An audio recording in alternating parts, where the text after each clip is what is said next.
ang kwento ng pagbagsak ni Goliath sa mga kamay ni David.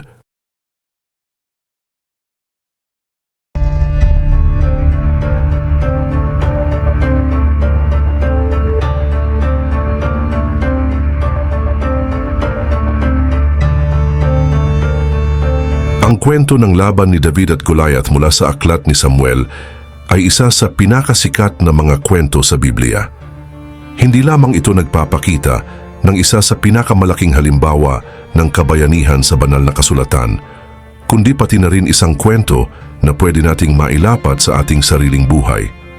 Ipinapakita nito na kahit gaano kalaki ang pagsubok na hinaharap ng isang tao, may kakayahan ng bawat isa na malampasan ito, lalo na kung tayo ay magtitiwala sa Diyos.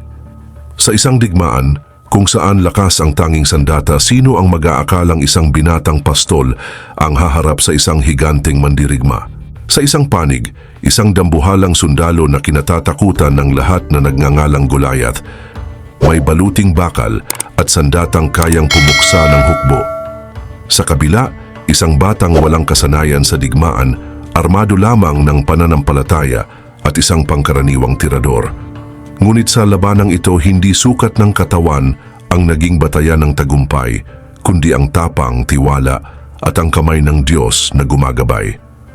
Paano nga ba nagawang talunin ng isang hamak na pastol ang isang mandirigmang walang kapantay sa lakas?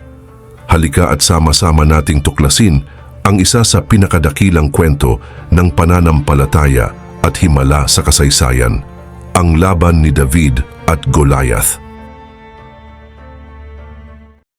Ang kwento ay nagsimula ng magtipon ng hukbong Filisteo para sa isang digmaan, sa isang lambak sa pagitan ng Israel at Gath.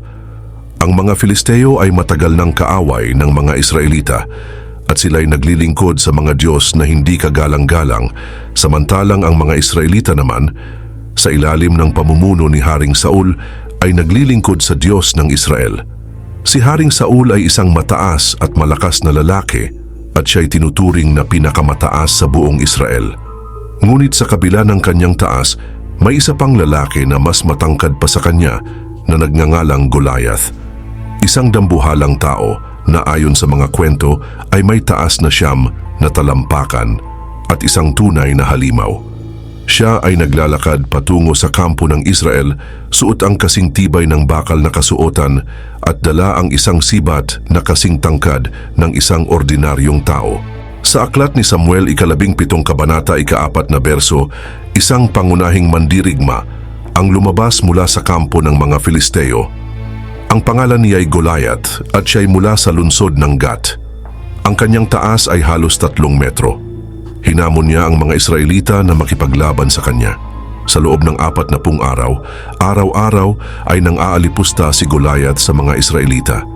Pinapahiya niya ang mga ito, pinagtatawanan ang kanilang Diyos, at ipinapakita ang kanyang lakas at tapang. Bawat hakbang na ginawa ni Goliath ay nagdudulot ng takot at panghihina sa mga puso ng mga sundalo ng Israel. Hanggang sa isang araw, nagsalita si Goliath, naghamon sa mga Israelita ng isang halimbawang laban, isang laban na magsisilbing kabayaran para sa lahat. Isang tao, tanging isang tao lamang ang makikipaglaban sa kanya, at ang panalo ng isa ay magiging tagumpay para sa buong hukbo. Ngunit ang alok na ito ay nagbigay pa ng higit na takot sa mga Israelita, dahil walang isa man sa kanila ang may tapang na humarap sa kanya. Hanggang sa dumating si David, isang batang pastol na hindi kilala sa larangan ng digmaan. Sa mga hindi pamilyar, si David ay anak ni Jesse na isang magsasaka at sheep breeder mula sa Bethlehem, at sa araw na iyon, pinapunta siya ng kanyang ama sa digmaan para magdala ng mga pagkain at maghatid ng balita sa kanyang mga kapatid. Nang makarating siya sa kampo, narinig niya ang hamon ni Goliath at ang takot ng kanyang mga kababayan. Narinig niya ang mga Israelita ay nagbulungan, nagsasabing ang hari ay magbibigay ng malaking gantimpala sa sinumang magtatangkang pumatay kay Goliath, mga yaman, ang kanyang anak na prinsesa at pagpapatawad sa mga buwis. Nang marinig ito ni David, tila isang apoy ang dumampi sa kanyang puso. Ang batang pastol ay walang takot na nagsabi sa mga nakatambay na sundalo at pati na sa kanyang mga kapatid na siya ang haharap kay Goliath. Paano mo magagampanan ang laban na to? Isa ka lamang batang pastol. Tinanong siya ng kanyang mga kapatid. Ngunit si David, matapang at puno ng pananalig sa sarili at sa Diyos ay tumugon, "Kung kaya ko tapusin ang mga hayop na nagbanta sa mga tupa ng aking ama, mas kaya kong tapusin ang Diyos-Diyosan na ito na nang aalipusta sa ating Diyos." Sa 17 kabanata, 37 berso, at sinabi ni David, "Iniligtas ako ng Panginoon sa pangangal ng leon at ng oso, at ililigtas din niya ako sa kamay ng Filisteyong ito." Sinabi ni Saul kay David, "Sige, lumakad ka na, patnubayan ka sana ng Diyos." Isang batang pastol na walang karanasan sa digmaan, tila imposibleng manalo laban kay Goliath. Ngunit hindi ito naging hadlang kay David. Ipinakita niya kay Haring Saul ang mga kwento ng kanyang tagumpay laban sa isang leon at isang oso, mga hayop na nagnanais kumain ng kanyang mga tupa. Walang takot niyang kinuwento kung paano siya nagtagumpay sa mga ito sa tulong ng Diyos. Dahil dito, pumayag si Saul at pinahiram kay David ang kanyang armor at espada. Ngunit nang isusuot ni David ang mga ito, naramdaman niyang hindi siya komportable. Bagkus ay mas pinili niyang alisin ang baluti at humarap sa labanan ng walang proteksyon, hindi kailangan ng mga mabigat na armas. Tumanggap siya ng 5 makikinis na bato mula sa sapa at isang pangigting na pangalis sa kanya, ang sling. Sa 17 kabanata, 4 berso, pagkatapos dinampot niya ang kanyang tungkod, namulot siya ng 5 makikinis na bato sa sapa, inilagay sa kanyang supot na pampastol at lumakad upang harapin si Goliath. Sa kabilang banda naman si Goliath, nang makita si David na lumalapit, ay nanggigil sa galit at sinabing, "Halika nga rito at nang maipakain ko ang bangkay mo sa mga ibon at mga hayop." Ngunit si David, na hindi tinatablan ng takot, ay sumagot ng matatag, "Ikaw ay naparirito sa akin na may tabak at may malaking sibat at may kalasag. Ngunit ako'y naparirito laban sa iyo sa pangalan ng Panginoon ng mga hukbo, ng Diyos ng mga kawal ng Israel na iyong hinahamon." Nang magsimula ang laban, tumakbo si David patungo kay Goliath, mabilis at tiwala sa kanyang ginawa. Sa isang iglap, kinuha niya ang bato, pinaikot ang sling at ipinagpag ito patungo sa ulo ni Goliath. Isang mabilis na pagkilos at ang dambuhalang Goliath ay bumagsak ng patagilid. Tanging ang bato na tumama sa kanyang noo ang nagpahinto sa kanya. Ngunit hindi natapos doon. Tumayo si David, mabilis na kinuha ang espada ni Goliath at tinapos ang laban sa pamamagitan ng pagputol ng ulo ng halimaw.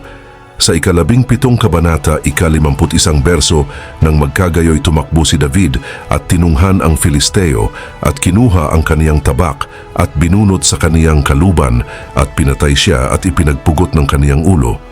At nang makita ng mga Filisteo na ang kanilang bayani ay patay na, sila'y tumakas. Isang sigaw ng tagumpay ang umabot sa buong Israel habang ang hukbo ng Filisteo ay tumakas, natatakot at tadtad ng takot.